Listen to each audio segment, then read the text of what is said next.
The COVID-19 pandemic has now reached alarming proportions after it was first reported in India on the 30th January 2020. Today, the number of corona positive cases have crossed the 42,000 mark to 42,533.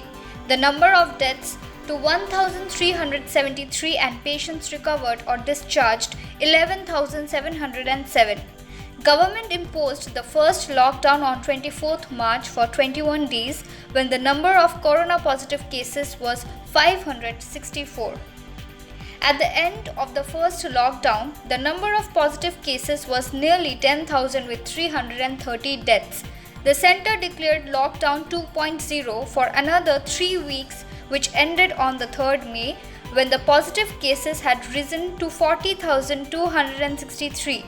1,306 deaths and patients recovered 10,886.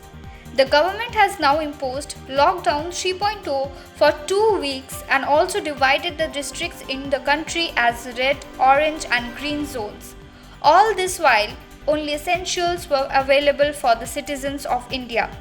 In the third phase, the government also removed restrictions from certain sectors to address the economy.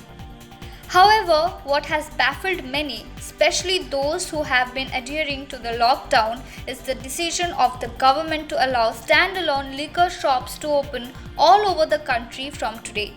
This has led to serpentine queues all over the country with a complete violation of social distancing.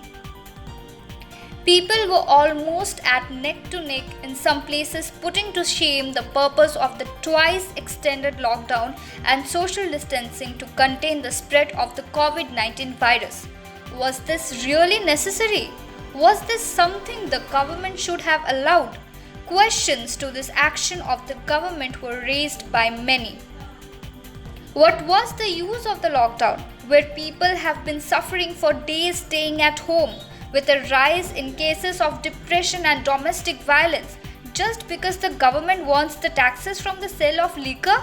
How will the government justify this if the virus starts spreading like wildfire when there is absolute disregard to social distancing?